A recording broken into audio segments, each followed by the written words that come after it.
p.m. in India. And today, our WeAreOne group weekly session number 271. And our topic of discussion today is intelligence, ego, and spiritual obstruction. This session is based on some questions posted by Shoma. Shoma, I hope you are here. Yeah. Yes, I'm here. Yeah. So while asking the question, we switch on the video. Other time, if you want, you can close down so that we can record those questions. Okay, a few more people are joining. Let them get him in, then we'll start the session. Okay.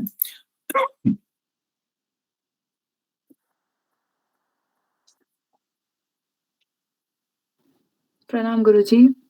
Pranam, Tania.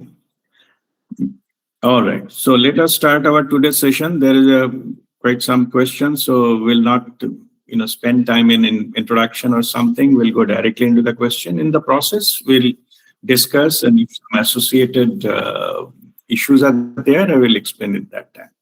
All right. Okay, Shoma, go ahead with your first question. Okay, thank you, Guruji. The topic is intelligence, ego, and spiritual obstruction. So my first question, how does high intelligence refine the ego rather than dissolve it? Mm-hmm. Can intelligence make the ego more subtle, spiritual, and difficult to detect, especially when it disguises itself as discernment, humility, or service? Right. So that's very good. So now let us I will give some basics of understanding of these three faculty, what we have, what is the correlation. Then I will come back to the exact answering specifically to answer to this question. First of all, our intelligence has been given for us to operate into the external world. When we take birth, we have been given intelligence. Intelligence, we get it in this life itself.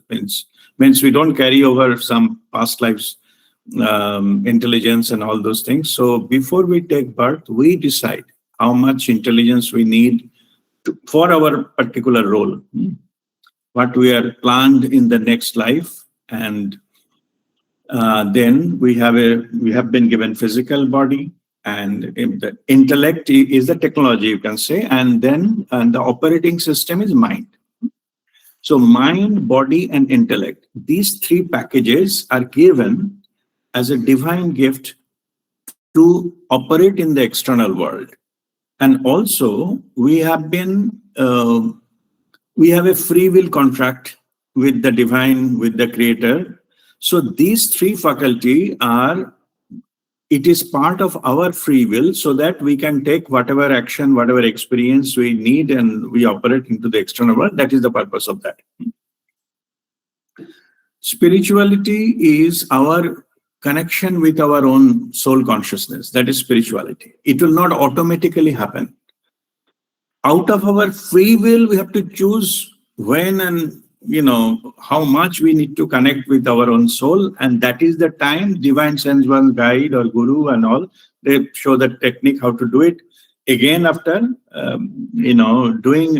communicating with our soul, then also when phase comes, we're developing the communication, then we are giving. If we wish, then we surrender to our higher self. Then we live our the life under direct guidance of our soul. So this is how that's called enlightened living or holistic living or conscious living, something like that. Yeah. Anyway, so these issues are mostly dependent upon our physical life, what the today's topic is. So what I have done is, first out of the topic, I explain it to you. What is the role of intelligence? Intelligence is a part of the ego, because mind, body, intelligence, these three packets, we call it ego. It is our local identity. It's not everything of us. It is just we need this to operate into external world in this lifetime. That is definitely we need it. Yeah. Spirituality, the first we have to, by our free will, we need to connect with our soul consciousness. Otherwise, it will be always in the witness mode. It will never interfere into all those things. Why? Because we have a free will contract. Okay. Now, in this, the first question, it has been asked that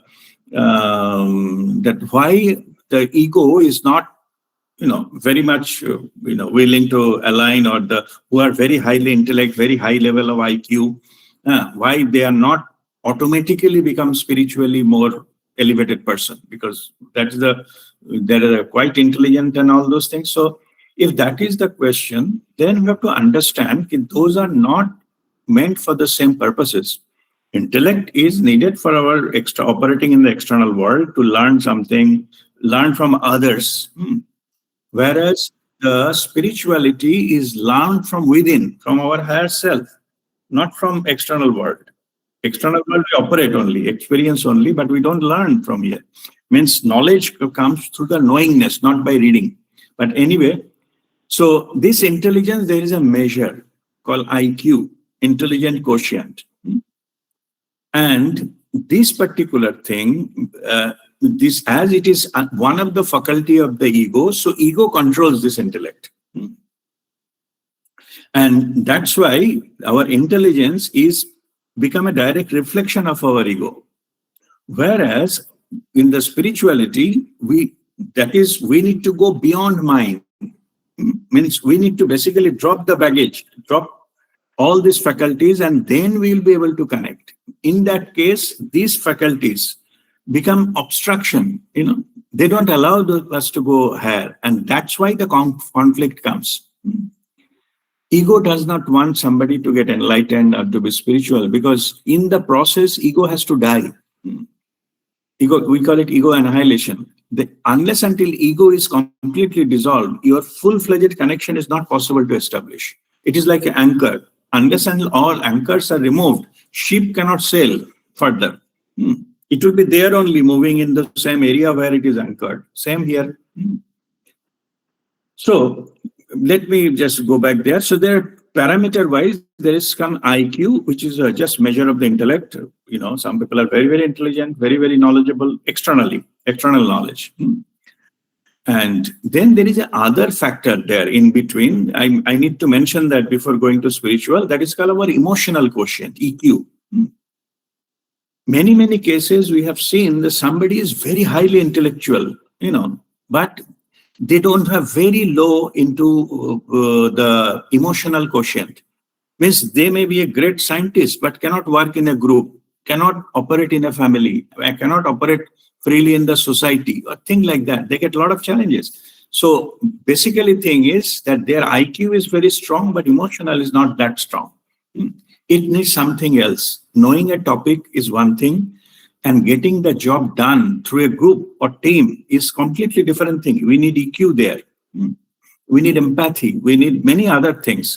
Motivational factors, the qualities we need, other than our, just the knowledge of the subject. Okay. Anyway, then comes, and after EQ, then come SQ, which is a spiritual quotient. That is completely governed by the soul, neither mind or neither intellect nor emotion. In fact, these two has to, we have to control and go to so much into neutrality, then only we can fly high, go beyond this mind, body, intellect package, or beyond our emotions and all those things. Just to understand that how it happens, all the spiritual masters, it is not that they don't have IQ or EQ, okay, but they are looking for SQ. To develop that, these two things need to be put under control, because otherwise it cannot go beyond. So how they control the IQ? By controlling the thoughts in the mind. Just go to reduce the thought, go to no thought zone. So that, because ego controlling our mind by injecting thoughts into our mind. Unless until those injections are stopped, you will be given control by the ego. So the way it is achieved is by just attaining some thoughtless state. That is the highest level of meditation possible. thoughtless state, when it goes, then ego loses its control, because you cannot put any thought into mind, and that's why it cannot be controlled. Then when the thoughts are into check, then they do their own practices so that the emotions are controlled. Emotion control, they reach to a state called equanimity. Means they are not, neither they're too much happy when they get something or too much in sadness when they don't get whatever they want. It's all same, like they are detached from the results. So in that way, they are not, depending on any outcome on an external event. So that state, the equilibrium emotionally, that is called equanimity. And that is where the spiritual masters belong. Then beyond that, there is a level of karma. All the karma need to be settled and all those kind of things. And then they go to the spiritual level. This particular process, when everything is done, all completed, it is called antakaran suddhi, means internal cleansing. That internal cleansing has got cleaning the intellectual level, means no thought, cleaning the emotional level, like as I mentioned, equanimity, then go to all the karma, because we get these lower bodies get influenced by karma also. Manusarini. So that all they have to work to, either you have to work on those karma, or you have to go for the karmakshalans and seek the blessings of the masters, so that all those kind of things happens when the karmas are all taken care of, and before enlightenment, all the karmic burdens are being lifted off. That is called Guru Kripa. Then the whole channel opens up. So this is the background, this is the process I just explained, so that whenever I will answer next to all those questions, the interrelation between that, it will be very clear to you. So high intelligent, high IQ not necessarily mean high EQ. Forget about SQ. It has not even touched. It is, the spirituality is beyond mind. Man ka pare. Pare means beyond mind, So anything mind related or anything external world related has got no score in the spiritual level. In fact, the other way around, somebody can be spiritual without having absolutely no education and no, the practical knowledge into the practical world. It's possible. So as for example, like Ramakrishna Paramahansa Dev. So what is his educational background? What was the, his practical knowledge in the apprenticeship of some, factory or something? All those skills are not necessary to become a spiritual master. Yeah. Neither you need a high degrees, the masters and PhDs and all, no need. Yeah. Because those layers does not automatically lead to the spirituality. Spirituality has completely different criteria of that. And as I mentioned in the earlier part, in fact, we need to, what is called, minimize them to go there. That become an obstruction. So if somebody is not following of all of these things, these are not the required steps to go there. But in fact, they have to work on it, have to manage it, so that they don't control, they don't sit in the boss's chair, ego and this intellectual and all those kind of things. If they can bring under the subjugation of our soul consciousness, then it works fine. The life works fine. So that is how it operates, and this is how the interrelation and the dynamics between these three aspects. Okay. All right, Shoma, can you just read your question again so that I can just give one sentence answer to this? Okay. How does high intelligence refine the ego rather than dissolve it? Can intelligence make the ego more subtle? Yeah, one by one. Sorry. Okay. First part. Let me the first part. How does high intelligence refine the ego rather than dissolve it? Yeah. So because the high intelligence is become a tool of an ego, it cannot overpower it. Ego is the boss, so it cannot overpower the boss. Okay, so high intellect, they have no control over ego. In fact, intelligence has been used to boost the ego. Means if somebody is more intelligent, more likely they become egoistic, because I know better. Okay, I'm more intelligent, I'm more smart, and things like that. And that is actually pushing the ego up, not, reducing it. What is needed for the spiritual journey. Okay. Yeah, next part. Can intelligence make the ego more subtle, spiritual, and difficult to detect? Mhm. No, here the intelligence has no role to play. It is too small. It is subordinate to all this faculty. Hmm. Somebody can use intelligence for a better purpose. That's possible. Means intelligence under guidance of the soul is ideal combination. Hmm. You have the practical knowledge, and at the same time you are governed by the spirituality, but not the other way around. Hmm. Means whether somebody is, that's why I given the example of Ramakrishna Paramahansa, whether somebody is very intelligent or very not intelligent is not, doesn't matter for the spiritual, things perspective. In fact, those who has attained the spiritual mastery, they by their choice drop the intellectual part of it. They become very humble, simple person. You know, they don't even express intellect. It's not that they have not gone through, they've gone through, but whoever attend that very simple thing, they lead a very simple life, eat a very simple kind of diet, wear a simple kind of clothes and things like that, by choice. Because they know the true purpose of life, and what is that life they're operating high level of awareness, where the intellect and all those things is a um, basically an obstruction, not an asset. Let me put it in that way. So it like the last part that I have said, that especially when it disguises itself as discernment, humility, or service, so that's not possible, right? No. Yeah. See, you cannot make, intelligently addressing issues something which is beyond intelligence. It's not possible. So that intelligence may pretend to do that, but actually there is no control, absolutely no control. Okay, so that is there is beyond the capacity of intellect. Thank you. I'll go to the next one. Next Yes, question. go ahead with the next question. Is ego resilient in intelligence seekers because it can rationalize surrender instead of actually surrendering? I mean, it can rationalize the surrender. How can one distinguish genuine surrender from intellectually justified compliance? Yes, very good question. See, that ego will pretend all sort of things, because ego is master in pretending, acting.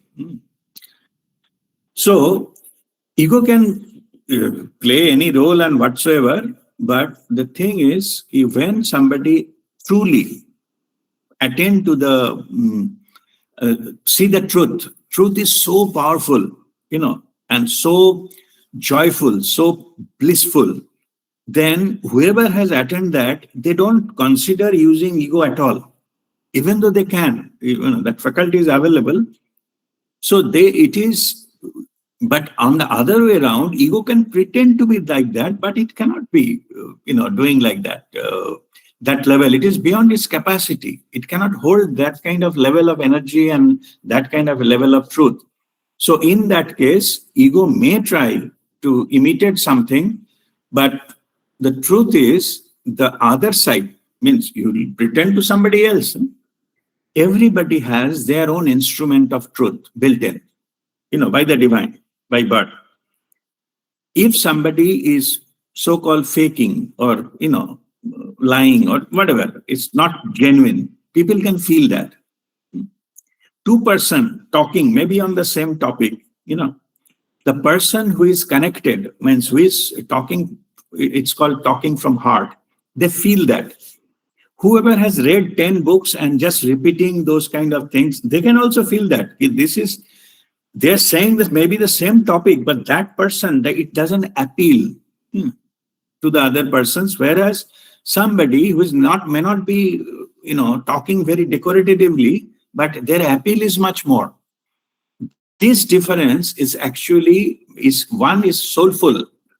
Somebody is connected to the spirituality they're saying.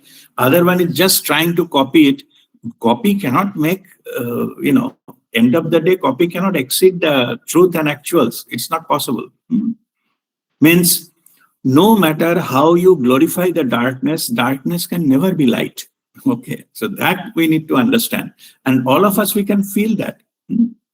Glorified darkness is not light. It is completely different thing.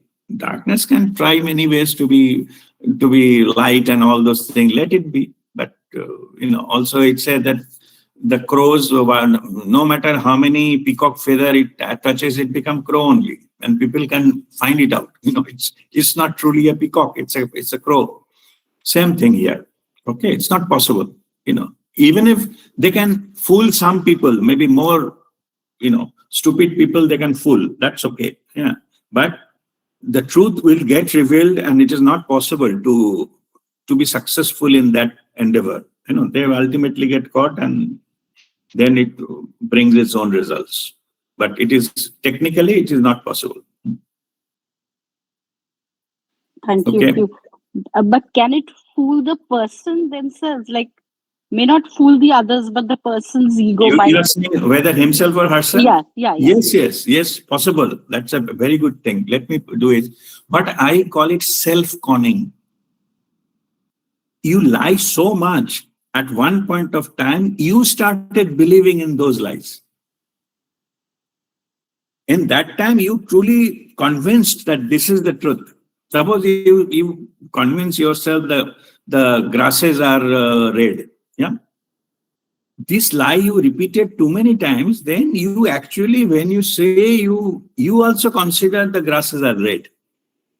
You're speaking to others. That time you're not faking. You are genuinely speaking. But the core, from the source of that, is your altered state of your being, which is not based on the truth. So that is possible. And many people, they do like that. Suppose somebody is a criminals and all. See, everybody does something because they think that they have a right to do it. If you kill someone, the criminal think they have done a right job. There is a justification. So those justification may come from the root of that, maybe the self-conning. They con themselves, they put hiding their true self and so many layers, then they immersed into that completely, and they themselves operate from that false identity. That's possible. And we call it self-conning. So even though others are not deceived, they themselves are deceiving them. Correct. Yeah. End results is not good anyway, but during that period of time, they think they're doing the right thing. Okay, they're doing the right thing, or that is need to be done. Self-imposed, what is called guardianship of the society, or self-imposed, the leader and thing like that. They think they can do anything and get away with it, and which is eventually not. Thank you. Third one, does intelligence create a need to understand awakening rather than experience it? And is this need itself a final barrier? Yes. No, it is. Intelligence cannot lead to spiritual awakening. Impossible. As I mentioned, it's beyond intellect. Intelligence can go, maybe spirituality is much above the sky somewhere, somebody called God is out. That's all nonsense. So that's true experience cannot be reached by the intelligence. The way I normally give a very simple example to understand it. Yeah. Suppose somebody has never tasted mango, the fruit. No matter, maybe read 10 books and see 20 YouTube videos, or somebody lectured him, and if somebody has got thesis on mango, and maybe many people are enjoying mango, where to get it, how many types, and all those kind of things. No matter how much knowledge, how much intellectual knowledge you gather for this mango, you cannot know how a mango tastes. So what is the solution? Forget about all the study and intellectual, exercises. Just get a mango, give a piece of mango. The person eats it and knows. And this knowingness cannot be attained by any number of study, no matter how many years they have studied. It will never, because completely different thing. You will miss the point all the time. It's not possible to know it by intellectual means. So that is solely the difference between the experientially knowing something and intellectually knowing something. These are completely different. Whoever has experienced, they know these are different. But who has never experienced, for them, intellectually something better, maybe read one book or see one video, they think I know it. That's also a false notion. Okay. It is not. Whoever experienced, they know it. What is it? They may not say it, but they know it. But many people, they say it without knowing it. They might have read it somewhere. So intellectually, it is not possible. For spiritually, absolutely no. But some teaching others or something possible. Teaching others is something possible. Even, we can give a lecture based on that. No issues. But the moment it comes to questioning, or if somebody is asking something and it is out of syllabus, then they will say, okay, maybe I will come back to you tomorrow. Okay. Because they are not connected, because it is out of syllabus question. So that is the kind of reaction you will get. Just for the time being, I'm saying that, see, now we are having 271 weekly sessions. If you take average of 50 weeks per year, because more weeks we have gone to camps and other things, yeah. So 250 means 5 years, and then 70 means it's 5.5 years. So in this 5.5 years we are doing weekly session, and after that we have so many questions, part of the session, also after the session. None of the session I have to duck any question. Answer came through me. It's not me, I'm saying it. I never have to say, then I will consult and come back tomorrow. In the last this 5.5 years, maybe 1 or 2 times somebody asking about how come Babaji become moksha but coming back to, that is only 1 or 2 questions on Babaji. About his level. That I think I said I don't know. Only those questions about Babaji, how can Babaji came back after, he's a moksha guru. After moksha is complete dissolution. So if somebody is supervising that, and then how he can be back again into something to guide others. Because nobody comes back from there. That is the just exceptional 1 or 2 such questions about Babaji. Not about anything related to spirituality. Only about Babaji that I said, I don't know. And truly, I don't know. I don't think anybody knows, because nobody has gone to that level of crossing that level and coming back. So nobody will be able to give that kind of answer. But keep those 1 or 2 exceptions away. I don't remember any time I have dodged any question, ducked any question, or I think I need to consult, I have to come back to you, and all those kind of things. Yeah. So that shows this is the typical characteristics of those who answer through connection, not from memory. Memory has a capacity, but connection does not. It can have any kind of things, any kind of questions, anytime, on the spot. It should be able to address them. Yeah. It is one way possible that sometimes, even though they know they don't answer, that is a different thing. Yeah.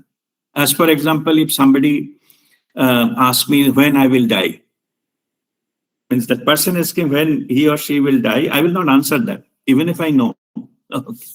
Because it will not be in his or her good interest. That is knowingly not sharing. It's not that it is not known.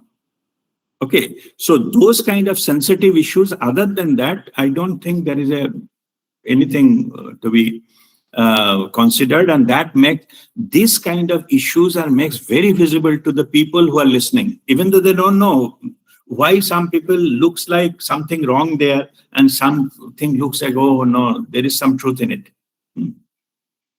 I don't know why, but that is some truth in it. Not because who is telling, just because the truth itself. It does not need marketing. It has got its own appeal, like a sunlight. It has got its own appeal.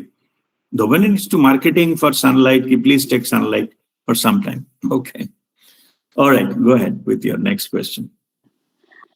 So just one point that so maybe through all these intellectual pursuit, one can develop good values, but won't progress. Correct. Spiritually, no. Okay. Yeah, but let me add something here. See, all of us, we are all intellectual, educated human being. Like whoever, all of us in this group or in our society or whatever we meet, this is the age of intelligence. Without intellect, we cannot operate. Of course. So initially, we do need some type of intellectual understanding before we jump into that. Because I'll just give one example. Suppose some master tell that you have to do 108 japa of your guru's name in the morning. Earlier, that could have been worked. But now people are questioning, why? Why have to take his name 108 times in the morning? They are not saying we'll not do. They are asking why we have to do it. So unless until we know why, we need to convince ourselves, then only we start working. It is also fact. Intelligence doesn't help finally, but initially, because we operate under intellectual umbrella, so we need some intellectual input. It will be very difficult for us to know something spiritually who we know the intellectually much less than us. That's why Babaji also sent somebody who is in the same bandwidth. Okay. Same or social, categories, intellectual categories, so that they can understand the question as well as they can answer the question. But when the answer comes from the spiritual background, but initially it is important to get them on the seat so that they will learn. So there, in that sense, intelligence, like intellectual things, works. Okay. Tapos, you have written something. I'll come back to that, your question later. Okay. Okay. All right. So the fourth question, can spiritual insight become another form of possession for an intelligent mind? When does knowing replace being? Like this is what you were talking about. Knowing, like maybe I'm at a knowing stage, learning. When does it become being? And does intelligence create a need to understand awakening rather than experience it? Like, yeah, I want to feel it before, I actually want to experience it, that what it is. Yeah. No, intellectual things cannot give you the true experience as per the mango example goes. Okay. It will mislead you if you try to get it intellectually. It is not that. But the same thing what we just discussed is that may be good starting point. I try to understand, what is enlightenment. Then slowly in the process, until the intelligence is no use and things are no use, that's a good start. But that itself cannot be, at some point of time, you have to leave it and then fly off. So that is a part of the thing, and that is how it works. So so intelligence has a very small role to play. But as I mentioned earlier, initially it may help somebody to get attracted towards spirituality. That is possible, but intelligence itself cannot help you to walk the path. That is a completely different thing. Thank you. Fifth one, is intelligence karmically neutral, or does it carry a specific spiritual burden? Are highly intelligent souls given more complex inner obstacles to overcome in this lifetime? Okay, that is also another good question. There are two major parts in it. Let me address it this way. Whether intelligence is the part of the karma, answer is fully yes. Buddhi karmanusarini. Because whatever the karma we have been in this life, we are like a prarabdha karma, which is downloaded, it just directly attacks our buddhi and we act accordingly. And that's why we get result, karma phal. Suppose it's the time for me to get punished, then my buddhi will say, ki, I can steal these things from here, nobody will see me, and you get caught and police put you into jail, and that's how you get your karma. So that is about the intellectual thing. So it is directly under control of that. But on the other hand, that it is whether the intellect can create what you said, obstruction into the spiritual thing. What is the second part of this question? Okay, I got confused. Yeah. Is intelligence karmically neutral, or does it carry a specific spiritual burden? Are highly intelligent souls given more complex inner obstacles to overcome? Yeah, good question. Okay. See, what happens is, the karmically we learn lessons. I'm talking soul point of view now, not the physical level. We learn lessons experientially. Those souls which are old souls, like souls also have how many births it has taken. Old souls, they mature themselves and they select a life which is very, very complex. Very complicated issues they choose, so that when they overcome that, they become more powerful experientially. So in that sense, who already the elevated soul, they choose complicated kind of life. Maybe when they're in childhood, the parents died and things like that. Very, extreme poverty or this kind of stuff. So they knowingly, because they can plan their life, they can choose any kind of intellect, any kind of, family background, any kind of financial background, they can choose before coming there. But they intentionally choose some complex parameters, or they take a birth in a very complicated time on planet Earth, so that they can evolve very fast. Now, even it is said, no, it's Kali Yuga now. Even if you choose to be spiritual, you wanted to do some spiritual practice, that is good enough to get enlightened. Earlier, it takes years. 12 years sadhana, 30 years sadhana, or meditation, this, that, living, family, living, this and that. Now, yes, it is very complicated, full of thugs, cheats, war, narcissists, full of, life is full of those characters and environments. But at the same time, it is easier for us to purify ourselves, because we choose to be Satyameva Jayate, we choose to be into our soul, path. Dharma Sanghasthapanarthaya, to establish the truth. Even though 90% are in the odds, they tell it is easier to go into that, easier to be corrupt, easier to be, like a cheat thugs, or, be smart in the name of smartness. 90% we can go up. But if we choose to be this 10%, then our progress happens very fast. Okay, so in that way, it is flip side of it. If by intelligence helps us to choose this way, then it is intelligence is aligned with the soul purpose. Otherwise not. But when some soul chooses to take birth into that with a certain kind of heavy challenges, obviously they need that kind of intelligence to overcome them. That is also part of their choice.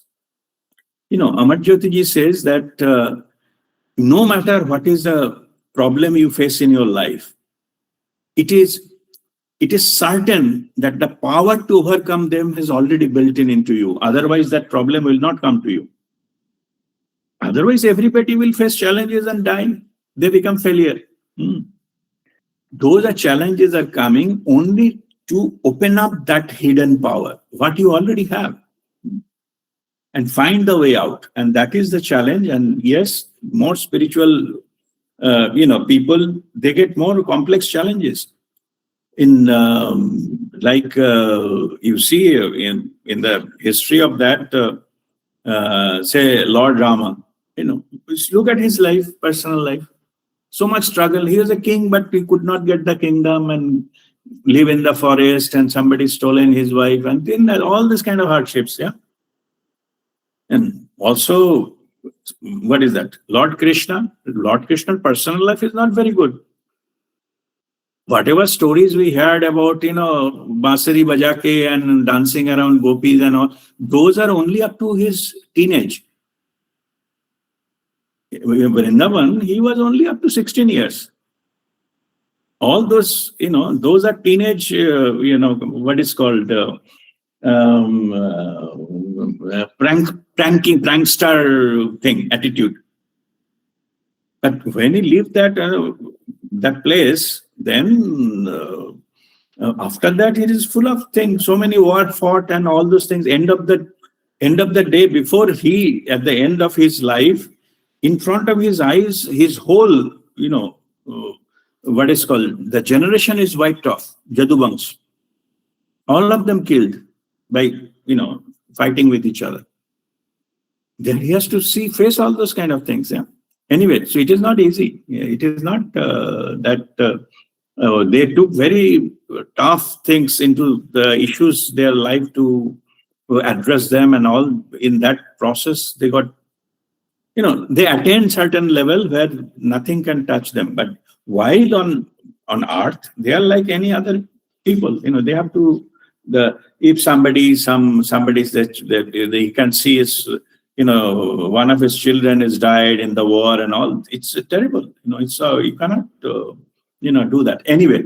But the thing is, yes, that higher level of spiritual persons, they can do that. But only thing is, as I mentioned, they do have the power built in to overcome them. I'm just giving example. Suppose nowadays, whoever the living masters, don't think that they don't have any personal problems or issues. They do, But they come to certain level, or maybe some greater challenges they have to overcome before coming to this state of their life. I have shared, I was having serious alcoholism and all those kind of things. Everybody knows about these things. But the thing is, those challenges are meant to overcome, not to, destroy your life with it. And after that, when you come across, you get empowered with the tools so that you can help others who are still suffering. Okay, so that is the purpose. They also sometimes go through different kind of pains and different kind of challenges, extraordinary challenges. It is not the masters, they don't have the absence of challenges. Even they are more. They handle more, so they can gain more. And then when they come out at the other end, they can share, their, advice and all those things that changes many, many other people's lives. Okay. All right. Next. So maybe just one question in this is, maybe suppose even say two people are equally have equal challenges. Intelligence is required for one person to move towards spirituality and for the other person to just, there are so many people who perish also because of challenges. Could intelligence there play a role then? No, intelligence not play the role. I'll tell you the difference. One people has, means they responded to the inner call. Or kitne dhakke khate rahoge, you try to knock some door, try to way out of this. Daldal mein phase hue ho, just want to come out of this mess. They truly urge to come out of it. And those who could not, they don't respond to that inner call. That's all. Maybe in another lifetime, it's okay. Creation in us is not in a hurry. Our lifetime is limited. We are in a hurry. Okay. But it is not intelligence. It is saying yes to that inner call. Okay. All right. Sixth one, why do intelligence seekers often experience spiritual loneliness? Is this isolation a part of the path, or is it like a self-created barrier? Okay, it is neither barrier nor obstacle. It is a process. Okay. See, when somebody get enlightened or spiritually awakened, because all of us, we are walking our unique path, spiritual path. So when you awaken, you see the truth, your truth, Absolutely, there is nobody else will be going through in the same position, same place, same time. It's not possible. You will feel alone because you see nobody can understand you, neither whatever experience has led you up to here. They are also not, everybody else's experience, priorities are not same. Also, another thing happened. Let me share from my personal experience that when you see the truth, when truth reveals to you, hard truth, whatever up to that point of life you have learned that this is right, wrong, this is a way to operate, this is a modest operandi, everything gets false. Suddenly, your paradigm shift happens, and everything earlier you have done looks so, valueless.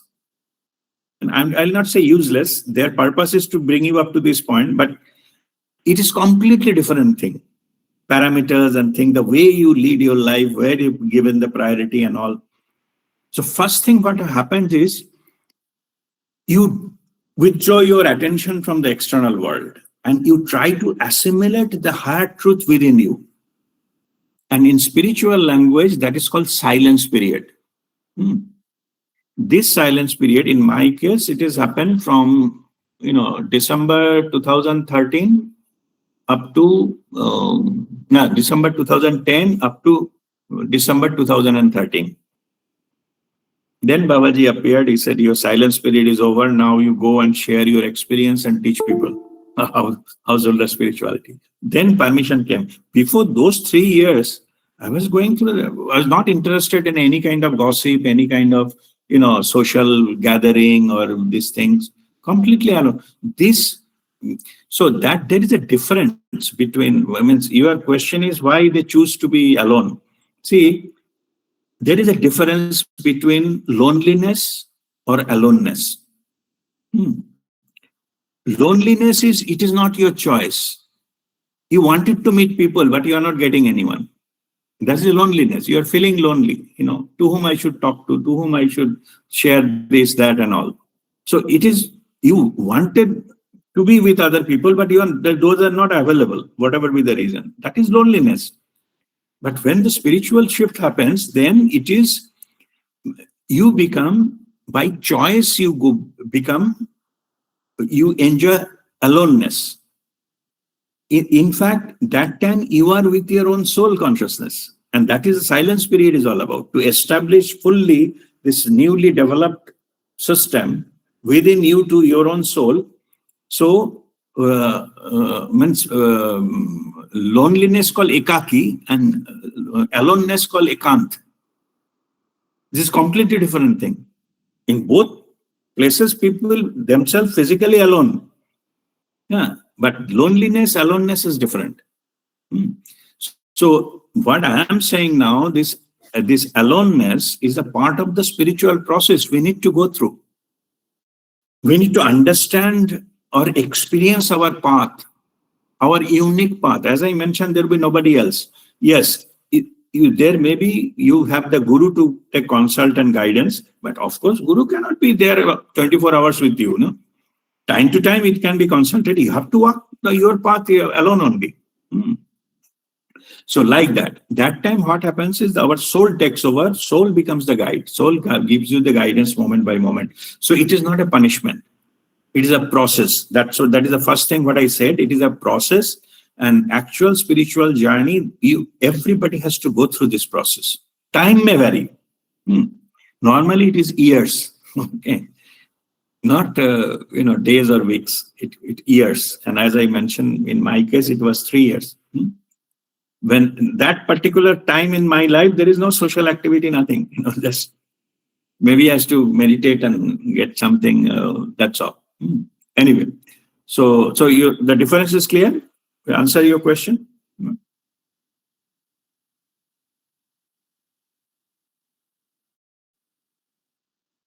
Okay, muted. You are muted. Sorry. Okay.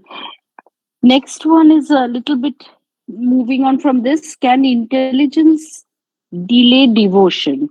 Like, let's say the path of bhakti, which is like people are purely devoted and um, They don't ask questions, they are devoted. Does bhakti require a certain softening that intelligence initially resists? Mhm.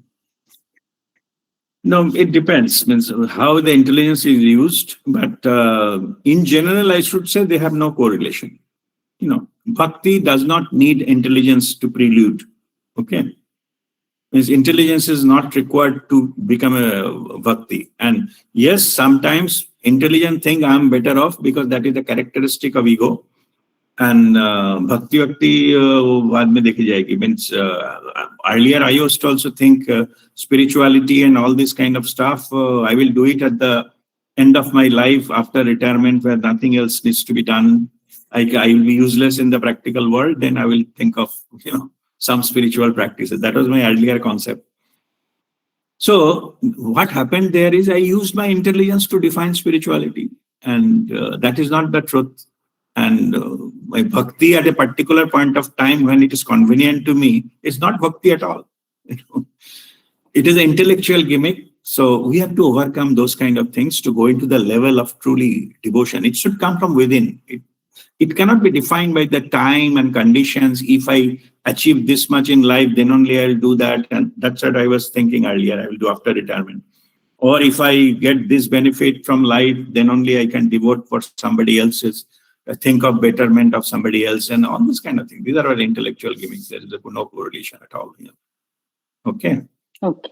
Okay, Soma, I think I like to just let us take a break from your questions. Okay. Sreyashi from Poland, you are here. Yes, Guruji. Okay, so you like to share something to the group? In between, we'll take little break. You share. Okay, Guruji. Actually, I when I joined, I just reminded Guruji that 1 year back on this day, Guruji arrived in Krakow, in Poland, and yeah, I mean it was so great of him to come, to our home. We live in Europe. We don't. I miss out on so many spiritual trips. So most of the times, I used to be very disappointed when I would miss. But then Babaji sent his representative to our city. Guruji stayed with us for 5 days, and yeah, and of course it was a very beautiful experience. It was in December, and in Europe it is like, uh, in Europe it is during winter we experience a lot of it can be a bit depressive. And last year during this time, before he was coming, I was also experiencing a lot of mood swings at that time.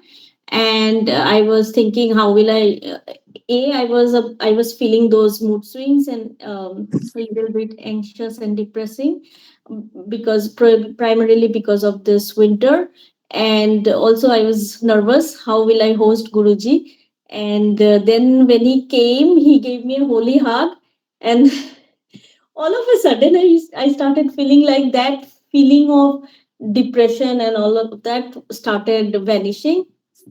And Guruji blessed our home. He blessed both me and my husband, and he stayed with us for 5 days. I was initially very nervous, because I have met Guruji before, but in like one or two camps. Um, but then having him 24/7, it was such a unreal experience. And I also tried to gather as much knowledge as possible. And like, I feel myself to be very fortunate to get this opportunity to do whatever little service to my guru, how much ever it was possible. And thank you, Guruji. And I think Guruji also had good experience in terms of, like, experiencing snow. We took him to another city, for a day trip, and it was like snowy, and I think it was a good experience. So, like, thank you, Guruji. Even though after that, I think whichever it was in December, so this year I think there have been 3 trips. I could attend the Rishikesh trip, but before that there was Kamakhya trip. But to be honest, now I don't feel that much like earlier. How much I used to feel so sad about not being able to attend, but now it has come down a lot. So I consider myself like fortunate to do whatever service I could do to Guruji. Thank you. Great. So that is just 1 year back. I have a fond memory with Poland and the snow. And I think on the Christmas Christmas Day, we visited one church where it was a birthplace of Pope, right? Pope John Paul. Yes. Yeah. So that's a great experience. So that's good that it's still, we will, when it's all Babaji's blessing. I'm just going there to share to you a different household. It's a part of householder guru's duty to, visit the home of householders, and particularly some kind of cleansing and changing the energy, changing the vibration. Just being there, may not be doing great many rituals. It is not necessary, but that is a duty of the householder guru. So there was enough, Guruji. I mean, you did so many like cleansing and all, but still your being there was like, for me, it was such a surreal experience. Being able to host my guru, my goodness. So that's all Babaji's grace. I'm just the agent who is, getting his messages, his blessings to your homes. And of course, I will continue to do so as and when Babaji asked me to do it. So that will be on. So much love and blessings for you. Yeah. Be blessed. Thank you so much. Thank you so much. I think I'll share 1 or 2 pictures from that time. Okay. Yes. Newer members can also. Right. Okay. All right, Soma, let us come back to our questions for today. Yes. Okay. So, 8th one, is there a stage in spiritual development where intelligence must be consciously relinquished, not denied or dethroned? If so, how does one do this without becoming like anti-intellectual or, they suddenly decide to be very regressive about it? Yeah, no, it is this. This is a very simple answer. Is there in the beginning? I explained this is a local operating system. It is that ego. So when we change over the operating level, we hand over through our free will. We are give it to our soul to take over. Then the ego already loses its momentum, and it basically diminishes itself. We need not to plan to do anything. Only thing in the process, what we need to do, we have to calm down our mind so that the thoughts, it is not injecting and creating more obstacles through meditation. So after meditation, when the process, it is a sadhana. Our sadhana is nothing but how to reduce the thoughts in the mind, till it goes to the zero. So we have to attain to that kind of state, and then our soul automatically takes over. But we have to willing, then it takes over. Then ego loses its momentum because it cannot stay someplace where it is not the king, or it is the superiority is not there.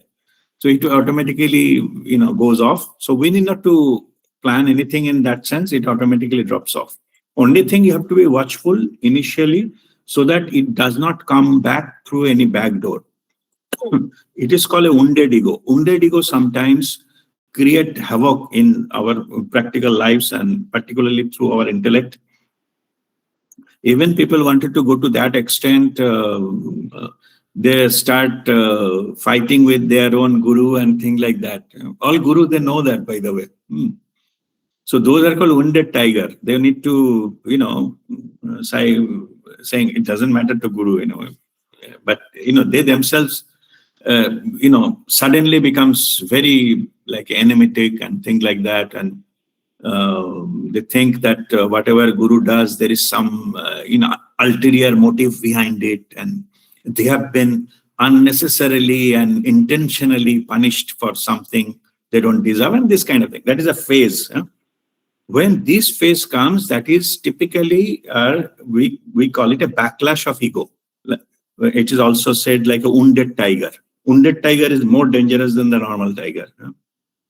So that much you have to be careful. And, all guru also knows how to deal with these kind of things. And of course, it doesn't matter because Babaji guides that things through, so that's not an issue. But it does comes, that way. So ego can show some tantrum. So then it is quite, the guru is understandable, but slowly, through empathy, they have to put it back into the track. That's the guru's job. They do, different way. This is done, and then the person again go much free without any, like anchoring. I was saying the ships are anchored with the ego. Those all anchors are finally cut, and they can sail off. Okay, that happens. That happens automatically. Okay. Okay. You spoke about like ego throwing tantrums. So my next question is like that. It's how does one dissolve unconscious spiritual superiority without falling into self-contempt? Like that kind of a tantrum can also come where you are hating yourself maybe for, not being able to let go of the ego. See, when somebody is truly getting into the spirituality, the ego drops and there is no question of superiority. Soul is not saying I'm better than ego. Never. It is basically going back to your normal self. You become more at ease, more at peace and things like that. The joyful experience. Yeah. So it means it is a quality. It does not need to, like I was giving example, the sunlight need not to give advertisements. I have a light, I have a warmth, come to me. No need. When people experience that, they already enjoy it, so that other darkness goes off. They don't like to be in the darkness anymore. Same here. So in this respect, there is no superiority from the ego. Basically, it feels like you come back home. Earlier, maybe you have done so many big things and all. The example I normally give is something like that. Suppose you have got a Europe trip. You visited 5 European countries and stayed in exotic places and dine at some great restaurants, different types of food and all those kind of things, and gone to this destination, that destination, spas and this and that. Many great experience. After 1 month of your some Europe trip, then you came back home. Then you have at ease, no? You smile, and you feel, oh, finally I come back home. Exactly when you go into that soul, it will feel like that, not superior. Yeah, there is no doubt your home is not better than that 5-star hotel you just stayed few days back. But those experience, will be, you realize those are not, for time being it's okay, but home is home. Like that. So there is no question of superiority, but there is a question of feeling at home, at peace, and very loving, place to be for you.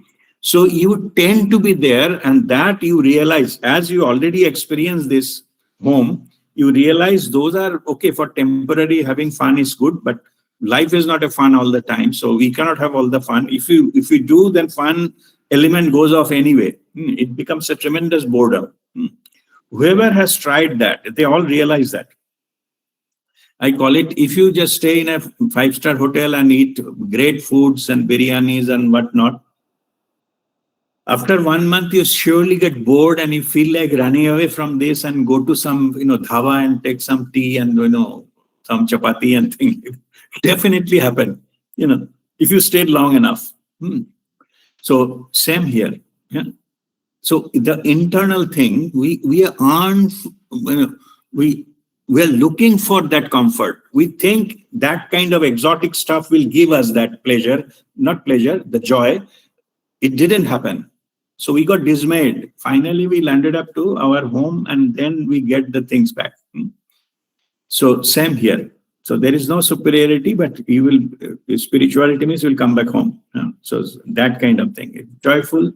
There's nothing needed. There's no gadgets, big things, great exotic foods and great ambience and things. No need. Simple things can give you the higher level of joy than all those things you spend so much of amount for buying those things there. Still you didn't get there. Okay, it is like that.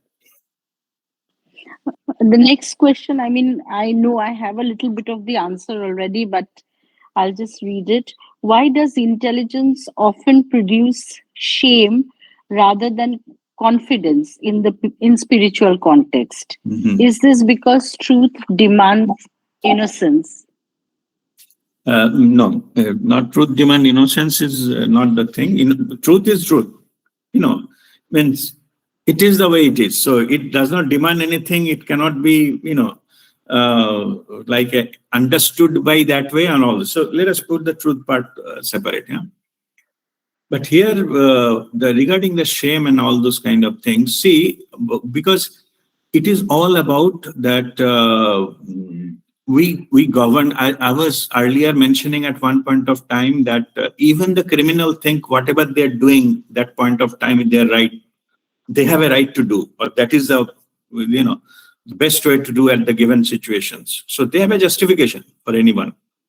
In our lifetime also we did different thing and we justify to ourselves. That ourselves was governed by ego. So basically whatever you have done before, then it has been justified by the ego. Sometimes ego stamped it, that you have a right to be on the top, you have to be right to be happy, you have to be right to enjoy your life and all those kind of things. Yeah. Now, what happens is when this awakening happens, when you see the truth, I'm saying not the illusion, the actual, the truth, then you get dismayed in light of the truth. Earlier it was in the darkness. It is assumption. It is like that. It is like that. Like suppose in a street you are going in the darkness. You think that is a very big house there. That is a big garden there. But then the sunrise happens, light came, then you know whatever you are thinking, a great garden, that is a gutter, that is a garbage dump yard. Whatever road you are thinking that it is a great road and going forward, it is full of potholes and things like that. The truth reveals itself in the light, under the light. Same here. So what happens is the original, our idea of those things in our life or the basis of decisions we took, we act or said a certain things in certain point of our life, in the light of truth, they lose its value and sometimes they appear to be quite negative. That creates a feeling of shame, feeling of shame and guilt and all those kind of things. But here you need to undergo a spiritual process because of course you have done it. Suppose the criminal killed another person, that time it was justifiable to him, but later on under the truth, when everything is, exposed or revealed, then that becomes a crime. So under that condition, then you have to go for certain things we call, there is some spiritual processes also there. So that why spiritual process is needed there? Because guilt, shame, these reduce your vibration. If you see that vibration, that cone, Dr. David Hawkins, that scale, so the guilt, shame, these are in the below 250, means they are negative vibrations. If somebody is suffering because of anything, something mistake they have done in the past and they're feeling guilty about it, at present, that guilty reduces the vibration. So it affects your journey, your life, and of course, spiritual journey. It will affect.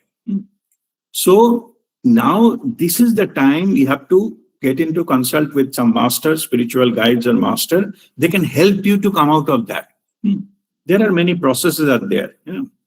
First of all, you need to understand it is happened in certain part of your life out of ignorance. That time you're not aware. Whatever information you have, whatever experience you had up to that point of time, based on that, you have did that. Maybe you are governed by ego. That's why to satisfy your ego, you did that, no matter what was the reason. But the truth will tell you that no matter what happened, nothing is too late. You need not to suffer rest of your life for that. So there are many processes, and we call it amendments. You can make amends to those things in your life and come out of that. That guilty feeling is some energy, pocket of energy within your being. So that can be revealed and that can be gone. Or some master can do some karmakshalan or this, dissolving those kind of energies within you. They do it anyway. If you come in the energy field of any master, it happens automatically. Many things. I call it like, water kettle. If you hit it up, the bubble comes out automatically from there. Earlier, it was not seen. That way, all those trapped energies goes out from your system. At one point of time, you get, less burdened, or you get relieved and all those things. Then your further journey starts up. Yeah. So these are all normal process. And then also we say that you have to forgive your previous self. Like, maybe I have done something 10 years back, but currently I'm aware that those were wrong.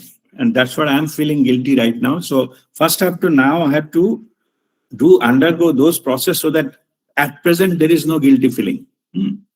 But whatever happened is happened. So that cannot be redone. But we can make sure those energies which is still in us get released. That can be helped, and so that the clutch of that is released so that you can move forward. So those are all possible. That's not an issue. There is a process involved there. Okay. Okay. Thank you.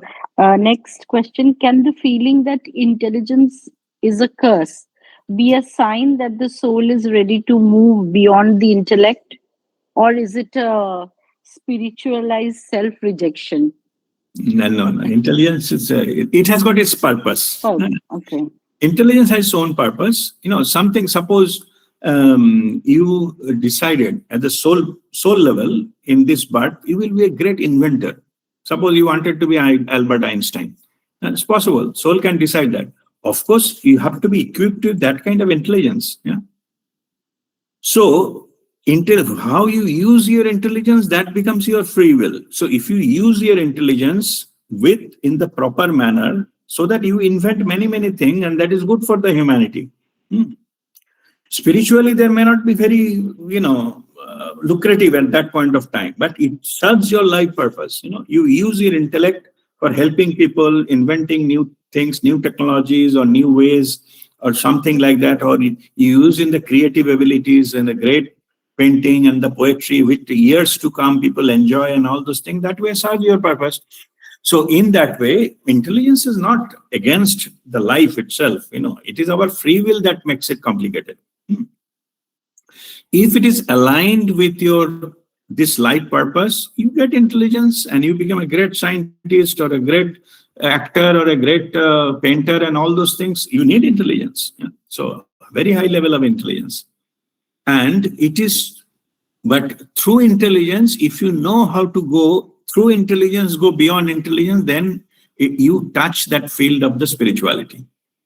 It is also possible, it is not against each other. It is possible to use it against it, but I am saying the reverse is also equally true. Let me give you some example to understand what I'm saying. Suppose somebody is a great actor. If you listen to their stories, this is some point of time in their acting thing, they become so much engrossed into acting, they forget everything around them. They're so engrossed into that character. Or maybe it's better if I can give an example of music. Say music composer, somebody is playing, maybe playing some sitar or something. So they are creating some music, that melody. Yeah? So they become so engrossed into it. they lose the sense of time, they lose the sense of external world, they're engrossed. That period of time when they're fully involved, 100% involved into their art, it is a spiritual state. You know that A.R. Rahman, the tune, he gets the melody, tune. So he used to say that he gets the tune, it downloaded to him. He doesn't create by himself. One Subhash guy, some movie was there, and Subhash guy was explaining. I was asking, yeah, Rahman, almost shooting started. I need to start shooting that song. When I will get the song? Yeah, Rahman was telling, no, I still have not got it. I said, who will give you? It's you. You are the music composer of the film. You give it. Give it by tomorrow. He said, no, I have not got it. 7 days, there was nothing. Why? Because A.R. Rahman said he didn't get it. So now you understand where the getting thing is coming, because he is downloading it at a certain state, where you are not detached from this, all your intelligence, all your things, you go there through that intelligence only. But that particular point of time, you quieten your mind, you surrender yourself, you get connected to the divinity, things downloaded, then you sit down and within half an hour, you create a melody. You go through all famous painters and all those things, actors and all, there are who are the extraordinary, the performers or the art things, they have this in there. So in that moment, it gets downloaded. So what I'm saying is, through intelligence, they reach up to that level. Intelligence just ensured they have a capability. But ultimately, thing didn't happen intellectually. It happened through download. So same here. Okay. So if it is possible, intelligence is not all the time destructive. If it is used in a proper way, it can help you to attend to certain state, which is very good, like a stage to get connected to the spirituality. That's quite possible. And many, as I mentioned, some exceptional, the maestros, they are getting from this only. So creative thing. Just, I will also, let me add one sentence here. Creativeness is the highest level of performance one human being can do. So from where I just mentioned about this creative business, even the creative is inventing something or gadget or, some technology. Still, there is a creativity involved. No? Through intelligence, we have developed the background of the creativity. But when we reach there, then I'm just explaining why we suddenly become spiritual. Because the creator's only job is to creating infinite number of souls, and there are life paths and infinite number of, life forms, infinite number of galaxies and planets and whatnot. So when we create at a certain level of vibration, we vibrate with the same level of the creator. And that is the path we take towards the spirituality. So it's not necessarily only doing Kriya and meditation, you go there. You can go many ways. Even somebody is cooking with 100% concentration. At one point, that creative things opens up and they get connected with the creator. That's all possible. Okay, but that answers your question? Yes, definitely. Now, when you were talking about it initially, when you were explaining the topic, this question is related to that. What role does grace play for those whose mind cannot stop seeking a coherent meaning? Can grace reach an overactive intellect, or must the intellect first exhaust itself? No, see, intelligence has its own purpose. Okay, as long as it meets the purpose, that's all fine. But only thing is, it is a misunderstanding to think that the intellect will take me to the next step, which is not. What I give an example of, Ramakrishna Paramahansa Deva and all those kind of things. There's a completely different thing. How much intelligence we will play during a lifetime is decided also by our own soul. Only overactive part of it, when the indulgence into intelligence comes if we depend too much on our ego. If in the process ego is boosted and other things are dropped, then only it becomes a dangerous combination. But as long as we are operating within the framework of our life purpose and with the intelligence and all those things, it never be counterproductive. It is not the case that intelligence always counterproductive. It's not the case. That's what earlier I have given. If you use your intelligence to be a great scientist, great music composer, and great artist, and all those kind of great actor, then it can open up further there. But by itself, it is overindulgence into intellectual pursuits is not possible unless until ego enters into here and spoil the thing. Then ego controls the intellect and ego has a different agenda. Then it gets spoiled. But pure intelligence is not. It is also a divine gift. Mind, body, intelligence, it's also a divine gift you have been given to operate into this world. And if we use it for the betterment of the humanity and betterment for ourselves, then why not? Okay. Only thing what I say is the operating principle should be no harm to anything or anyone. That's all. As long as there is no harm to anything or anyone, I can use any type of intelligence, whatever the gift I have. There's no problem with that. Okay. Okay, thank you. And next is there a form of faith that is appropriate for intelligence seekers? Sorry, if somebody wants to like intellectually seek something different from just blind faith, like can one choose the intellectual path if possible to reach the goal? No. It's okay. No. See, it's other way around. Let me explain. Like, first of all, the blind faith and intellectual pursuits doesn't go together. That's what I was telling earlier. If somebody was asked to do jap of your guru's name 108 times in the morning, people ask why? Why should I ask? I mean, chant the guru's name and all this, or any other ritual, by the way, without logic. So the blind faith and all, it is completely not, useful in the intellectual, pursuits of any kind whatsoever. And in this process, so what happens is that you are now question about the faith. So if you say that you need intellectually understand the faith, that faith will lead you to the higher spiritual domain, absolutely no. That is not how it works. You start with intelligence, try to understand, like a research or survey you do, that's fine, intellectual. But when you go deep into that spirituality, you understand you have to change the board.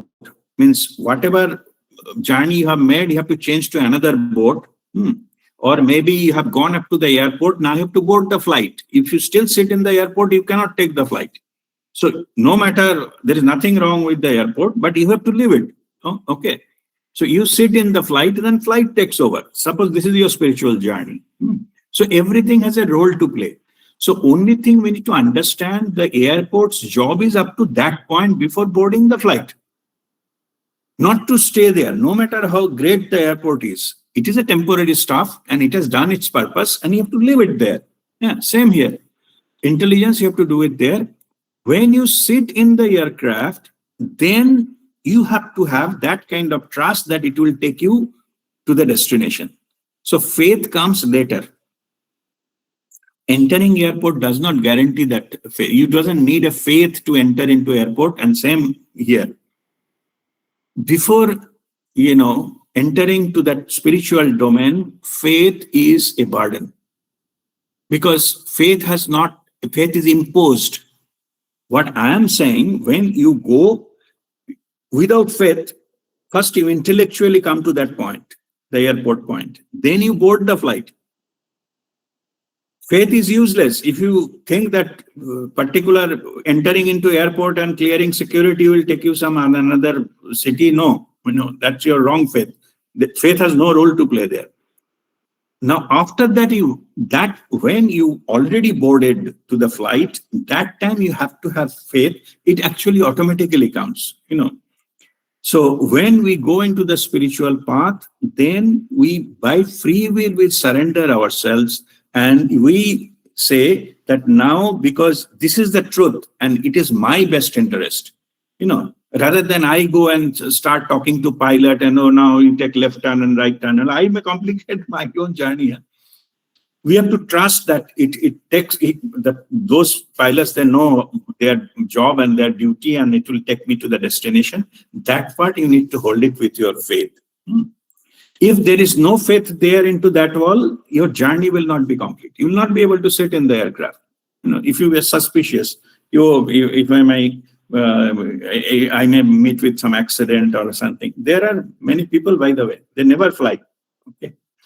One of my maternal grandfather, and he was, he was a very successful. He was a doctor. He never, fly any aeroplane. And at the time of my marriage, he was in some. I was telling, I will pay for your flight. You come in the flight. He said, no, I'm good in the train and the railway. I don't want to go. Anyway, so that kind of thing.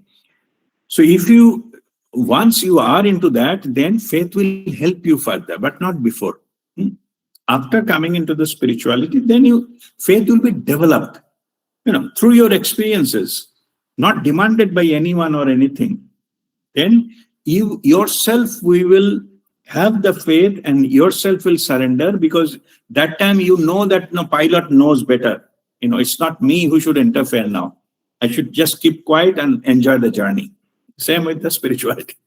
We leave it to the masters. Yeah. So in my life, I leave it to Babaji. So it's, that kind of surrender, and that is the faith, you can say. What will happen, I don't know. Neither I need to know. But I know I'm in the safe hand. That is my faith. So this faith has come much later. This faith has not achieved intellectually.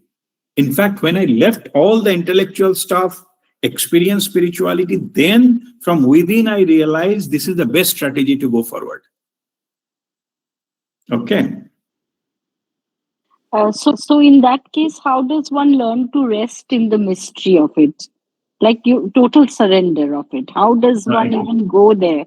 Yeah, no, that is through experience. You have to, through the journey, you will understand it. Because you are all,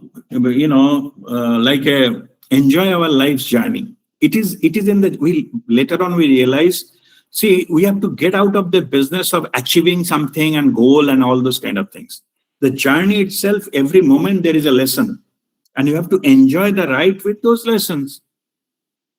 Nobody will tell us when to do it and how to do it. Later on we realize, no. Achieving these and all that are useless. It is a journey that's more important than all those kind of things. I normally give example that the goal of your life is not death. You are not going to ultimate destination. That is the reality. That is the truth. But your life is not about death. So drop this idea that I'm leading the life because of the end result. End result is death. Okay. But in the process, what you gather, the experiences, those are your treasures. Same thing when you realize it internally, not become theory or not somebody else is talking, then the whole experience will be enjoyable. Every moment is experience of your life. And everything is a treasure. Everything is some valuable things you are getting on the way. And in the end, there is nothing. Just end of it, thank you very much. But in between, this is the treasure that we have to realize. So this paradigm shift has to happen. Some people, they got so many, bad experiences in the intellectual way, then they finally landed up here. It is possible. Somebody see others they are maintaining very much, blissful life. Why cannot I? By looking at them, they join. It's possible. Somebody has no idea. It happened to them. They are doing certain things. They happen to that self-realization and they are enjoying it. It can happen anyway. Many ways. So, okay, those are possible. So, and that is how it works. Okay. The next question you have already answered, but I will read it. I'll still read. Okay. Is enlightenment an act of intelligence or the collapse of the need to be intelligent? Like you've already said Yeah, that. it's beyond Yeah. intelligence, so there's Yes. no relation there. Yeah. So what in this path, what dies first? The ignorance or the cleverness? Yes, good question. Yeah. Technically, answer is both. Okay. When the Yeah. whole domain collapses, then the new reality that dawns. Okay. So both the cleverness and stupidness and whatever, those are duality consciousness. The both thing need to be dropped. Means it cannot be achieved any smarter way. Neither copying to be stupid and copying to be homeless and beggars and by sacrifice everything you will reach there. Both are useless paths. Okay. Getting more and more cannot take you there. Leaving everything also cannot take you there. We have to understand that. Yeah. It is a glorification of poverty, and that is a glorification of the power, prestige, and ego. Yeah. Both are ultimately depending of the position and something. Those are mind construct that cannot lead you there. When both the thing drops, then you elevate from the duality consciousness to unity consciousness. There, whatever happens is appropriate. It's not that you have to suffer. It is not that you grab everything. But at that moment, whatever happens, that is the truth, that is the reality. You enjoy it and move on. Next moment, again, another thing will open up. You experience that and move on. So that's why you go ahead. So neither your intellectual pursuits or your, like sacrifice and whatever, the mind construct business. So no amount of mind construct, whether it's a positive or negative, is helpful for the spiritual journey. The mind, the faculty of mind, activities need to drop altogether. So we get stillness of mind, no input from mind. Then only you go beyond and experience that unity consciousness. But is not possible as long as your mind is operating and dictating you what to do and what not to do. Okay. Thank you. So no, props are not required, like people leaving home or No. those. No, not that. That is the path of sannyasis. Oh, Sannyas. yeah.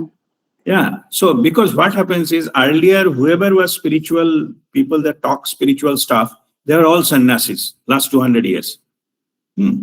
That's why that is very difficult to get the other perspective.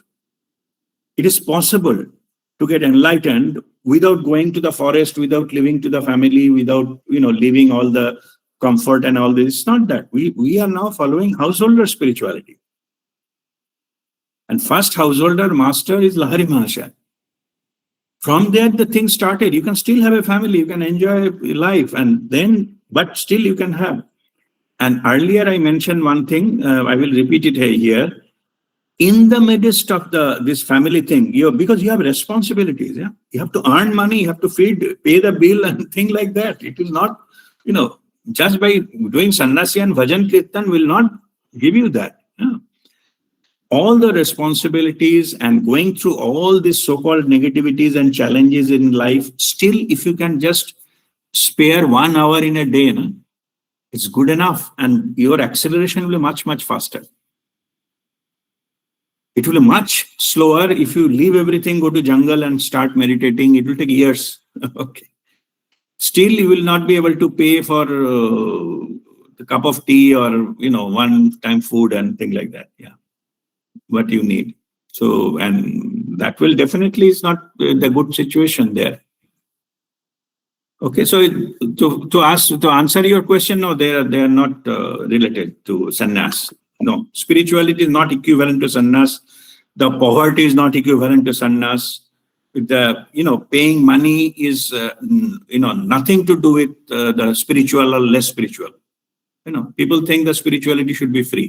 Okay, this concept came from my Guruji, Dr. Premji Nirmal. He hit on this topic. Yeah. This concept came because last 200 years or so, all the sannyasis and came and tell that, this money is a root of all evil. Okay. Anyway, that's a different issue, but no, there is no such thing. Thank you. My last question: for a woman who relied on intelligence for survival and dignity and even identity, what is a safe way to let it all fall away? Like a woman who's in the family, does everything. Yeah. See, it is a whole topic altogether. That topic is self-respect. Okay. So you just means basically I give a guidance that you do your best and rest you leave it to the divine under any circumstances. But when it starts with interacting is this, you can let your ego go and maybe you can sacrifice something, etc. That's fine. But when it comes to the issue of self-respect, there's no compromise. No issue that where your self-respect is harmed. That is not what spirituality teaches you. Because self-respect and ego, there is a discussion, and there is a people often confuse the self-respect with the ego. It's not your ego. Self-respect is a positive thing. You need to respect yourself. Otherwise, who else will respect you? It starts with, charity begins at home. Same here. Respect starts with yourself. So if something is not happening in your life, you understand that you are also not respecting yourself properly. And for those, I recommend to go through a process of reinstalling self-love. People say, why self-love? People, I'm not getting proper treatment from XYZ in the society and all the family or whatever. That is not, that is a outcome. But fundamentally that is happening. You don't respect yourself enough. So you respect yourself, be rooted into the self-love, and don't compromise with your self-respect. Okay. There are ways to deal with it. So that is the way, that is your stand, that no compromise with the self-respect. Other things, like you do your best. Yeah. Maybe your best is not good enough to somebody. It doesn't matter. It's okay. But you have to do your best. And rest you leave to the divine. Ma phalashu kadachanam. Don't expect anything in return. It's easy to say, but that's what we practice. But because expectation brings that, the unhappiness. That's why life becomes so much unhappy, because you expected something that didn't happen. That's it. So whereas if you do your leave it to the divine, now thing is, you may think that why I should give best. Life is not fair to me. The society is not fair to me. I give my 50%. Okay, I will not give 100%. And then you live your life. The situation changes. Year pass by. Then one point of time will come. You yourself will feel guilty. I could have done more there. I didn't do that. That opportunity has gone. So that guilty feeling is yours. So to avoid future guilty feeling, you have to give your best. I will give an analogy, an example, so that you understand what I'm talking. My mother expired in the January this year. Yeah. And before that, my brother staying in the same city, in fact, the next lane, and he never used to take care of my mother and not keep any contact for last 12 years and something like that. Yeah. Here, sitting here, I can think that, he's the brother and he's an equal responsibility of my mother. So whatever mother needs, I will sponsor 50%, the rest 50%, let him do. Suppose that was my stance and I didn't do. Maybe some treatment was missed and something maybe needed some, some nurse for 24 hours that didn't arrange, thinking that my brother will do it. Why me? Yeah. I have a justified actions, right? So now, suppose my mother expired. Now I'm thinking, I could have done more. Maybe I could have paid easily for the one nurse 24 hours needed for my mother, or that particular operation or ventilator the doctor told that it is needed. But I say no, and let my brother do by me. So now what is happening is the mother chapter is closed. It doesn't matter. Anyway, nobody's life depends on anybody else. Yeah, okay. Now, if I think that I could have done that, the guilty feeling I will face, right? And rest of the life it will be there because the opportunity is gone. But at that point of time, whatever needed, whatever doctor said or whatever she wanted on a cabinet. I said, okay, go. I know it's ultimately not be used, but I took her there, okay, take the cabinet.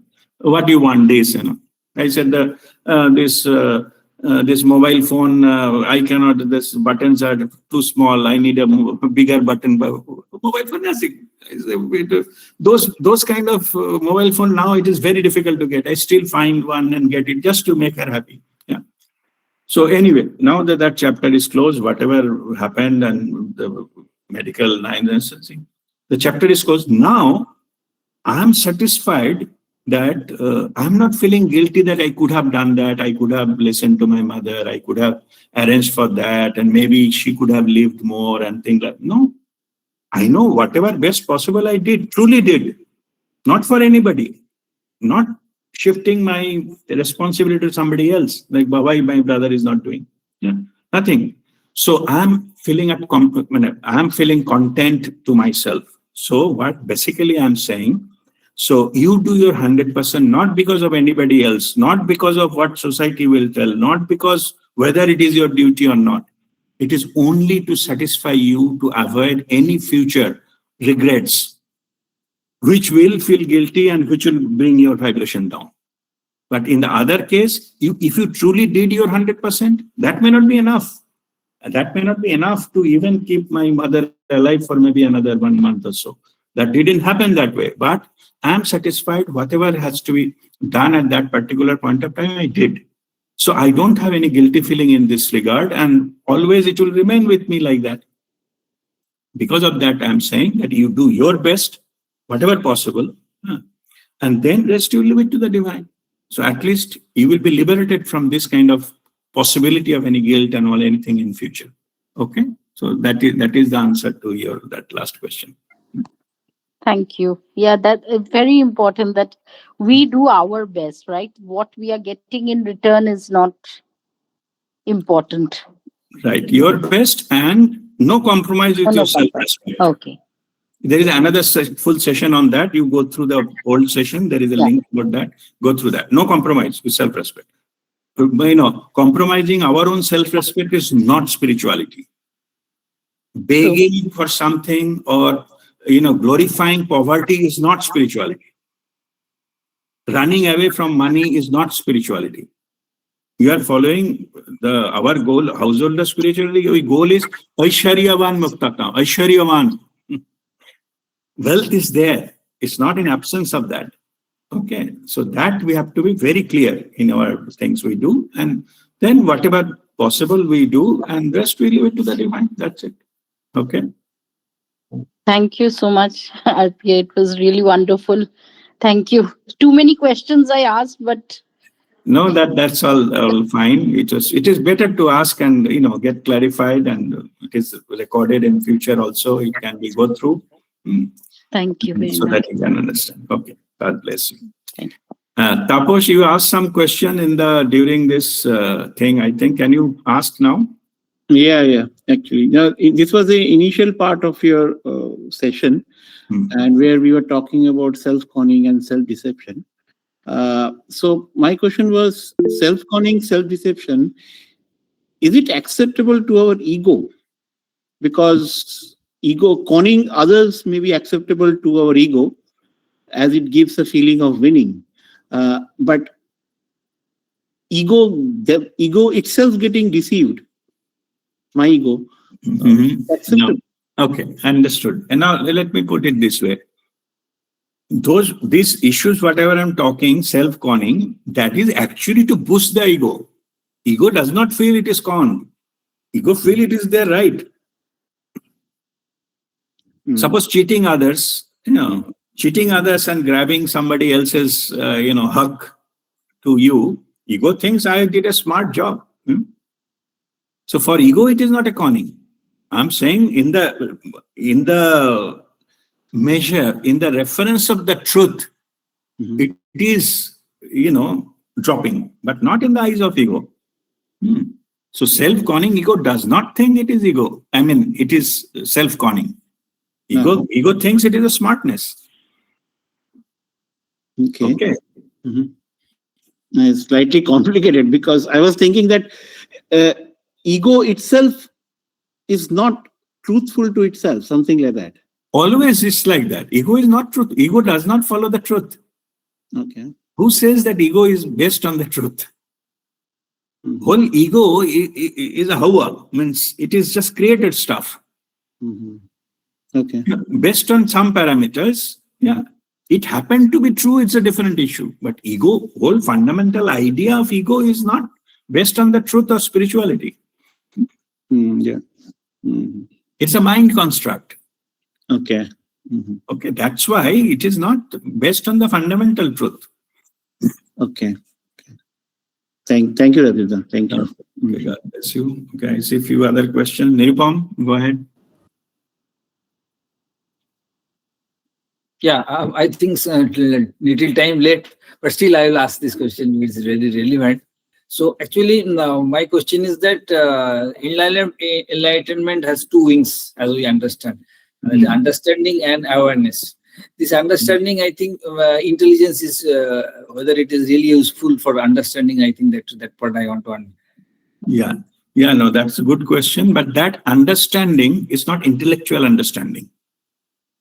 That understanding is experiential understanding. The two wings of your spiritual journey, the awareness and understanding, like you grow into your spiritual path, awareness, and you understand that experientially. It is not theoretical and intellectual understanding. Suppose you attend, you feel like how it feels like to vibrate high. That is your experiential understanding. And based on that, you go further. But it is not that you read 10 books and you suddenly the understanding developed. Okay. That's a different understanding. So it is not intellectual understanding. It is correct. Awareness and understanding, these are the two wings of your spiritual journey. So through the process or through the downloading and all, you grow more into awareness, and that awareness equal part need to be understood. It should not let go like that. Understood experientially, that will take you further and further. And just as we are in this topic, in addition to awareness and understanding, there is another factor. That is your tail. Two wings, also you need a tail, means rudder. That rudder is love and gratitude in your heart. This journey of awareness and understanding has to be guided by attitude of gratitude. Love in the heart. Then it go in the right direction. If the awareness and understanding is contaminated, it happens without love and gratitude, or somehow the ego enters, then you will go upside down. You cannot grow into your spiritual journey. So awareness, it will be continuous for awareness development and understanding, and go higher and higher, and the direction love and gratitude to the divine. That will take you in the Vihangam marg, means a minimum point of time you will attain that your spiritual goal. So that's why that is important. Okay. Intelligence has no role to play. Okay. So another question, related question. That is one path, Gyan. So Gyan, whether it really depends on intellect or no. Gyan is all downloaded. Downloaded truth. Nothing from lower thing. In fact, Gyan Yoga has even not a version, means even what you listen from any master or guru, that is also not Gyan Yoga. Only what you download direct first-hand, universal knowledge. Okay, Brahma Gyan, that is your Gyan Yoga. Not others. Others are all versions. No matter, even if it comes like, say, you read Ramakrishna Kathamrita, it is Ramakrishna Dev's download, you just reading it from a book. That's not your Gyan Yog. Bhagavad Gita, not Gyan Yog. It will not add to your Gyan Yog. It's good to read, it's fine, but not adding. Only when you direct that time. Okay. Yeah. Thank you. Okay. God bless you. Indranilda. Yes, very interesting session. Now, more than a question, it's just, thinking aloud, actually. Mhm. At times, I feel then, is intelligence a curse? Because in today's world, the favorite mantra is stop living in the past, live in the present. Living in the present requires a state of thoughtlessness. Correct. I'm equating thought equal to intellect. To think of the future or to think of the past requires a bit of intellect. So, what do you say? I mean, my favorite analogy is always my pets, I envy them because I feel they have no thought of the future and the past, and they're blissfully happy because there's no intellect. Correct. So, just what is your thought on this? Yeah. No, it's actually, this is the truth. So, because you have to be in the present moment, and the way to be in the present moment, just shut off your mind, like chattering mind. Yeah, no thought. That's the purpose of to being in the present moment. So, in that moment, what will happen is your soul will guide you for the next moment, and so on. Because present is the only truth. Whatever your worry of the past and worry of the future, grudging about the past, those are not the truth. Those are your mind construct. You're carrying the burden, mental burden. But when you rooted yourself to the present moment, you are aligned to the truth, and next moment is another truth. So, so-called, I'm not saying you don't plan anything. I'm just saying you don't worry anything. Suppose you need to plan something. Suppose you have to go from here to, say, Delhi. You have to plan. You have to bring the mind, your ego and all to do that planning, which flight to go and where to get the ticket, where to book the ticket, which airport I will go, where to get by taxi, and after reaching there, who will receive me, and all those kind of things. You bring that, do that, and once the purpose is over, send it back.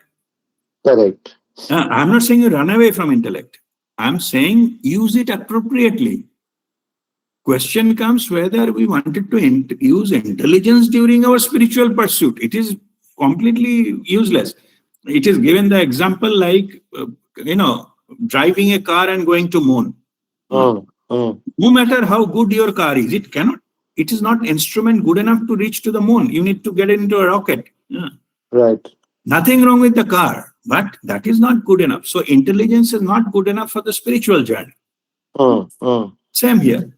But it does not mean I will never ride a car. No, you cannot use rocket all the time. You are still operating in the external world.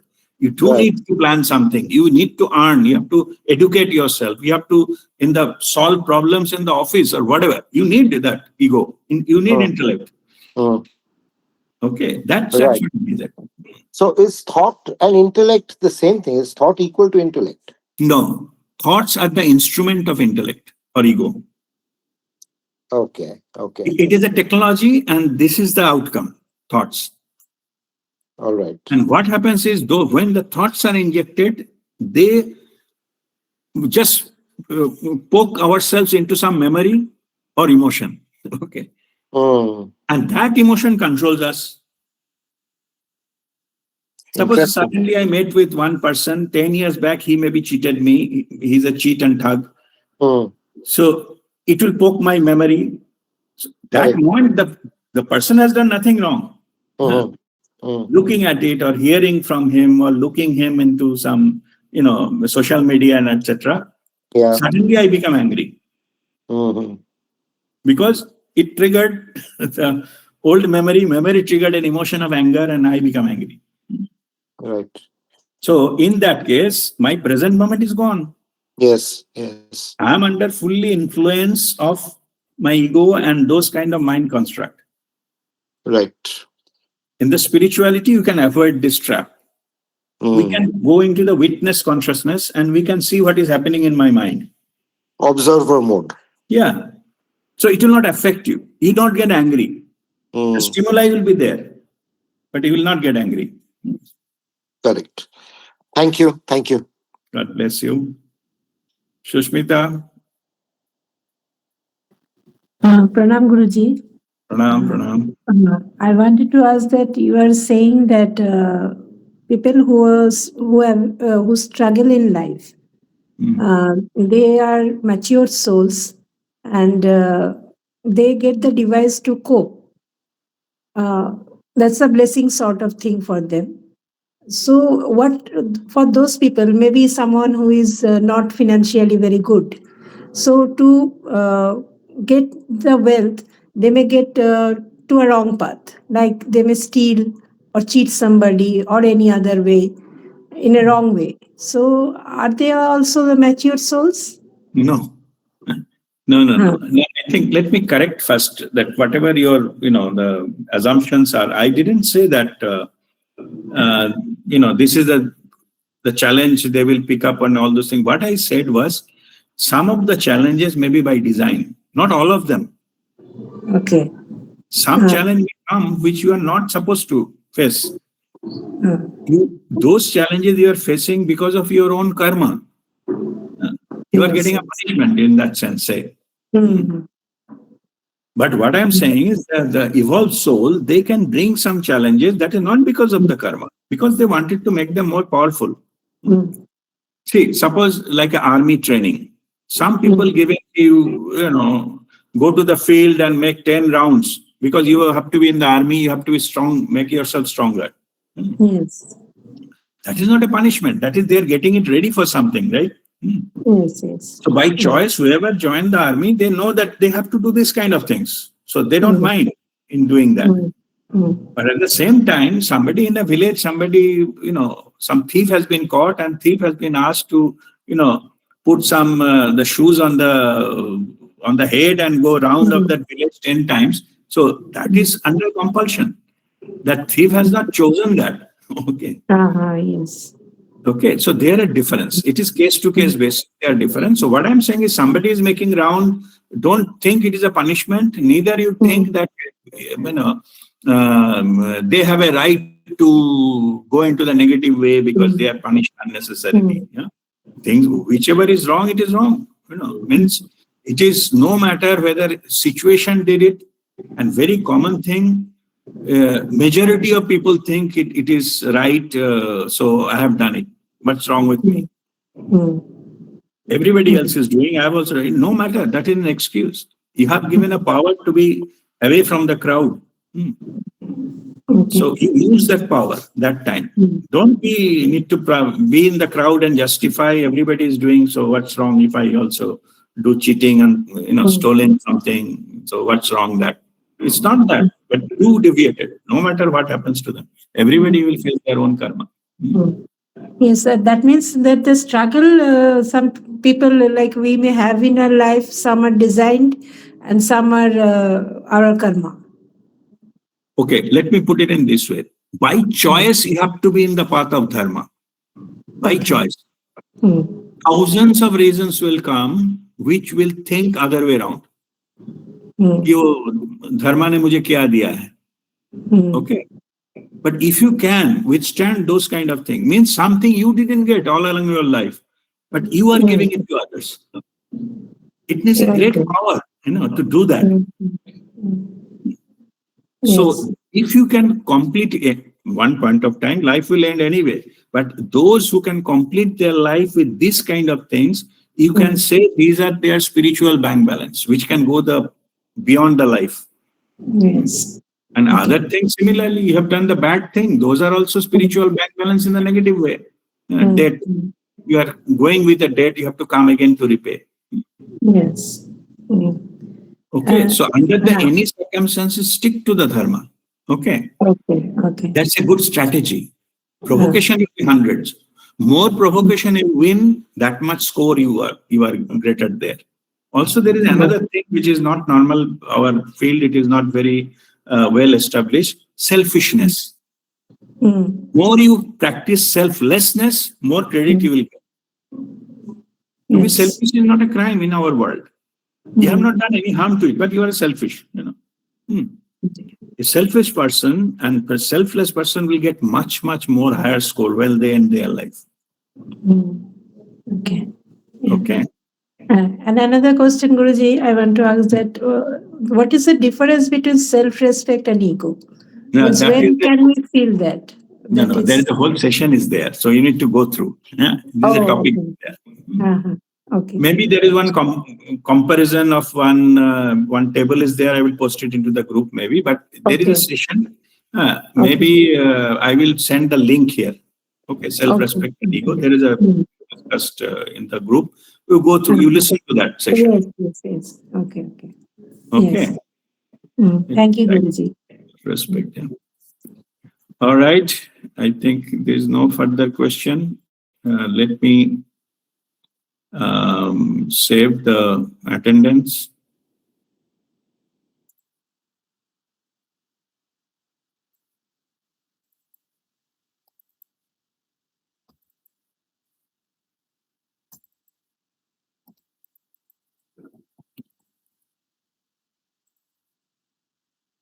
Just give me a minute. Let me save the attendance here.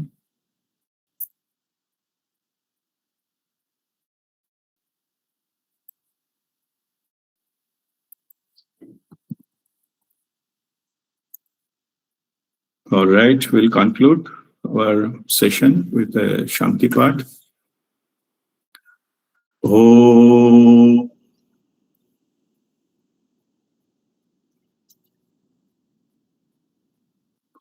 Sarvesham swastirvavatu. Sarvesham shantirvavatu. Sarvesham Purnam Bhavatu. Sarvesham Mangalam Bhavatu. Om Sarve Bhavantu Sukhino. Sarve Santu Niramaya. Sarve Bhadrani Pashyantu. Ma Kaschit Dukha Bhave. Om Shanti Shanti Shanti. Om Mangalam. That completes.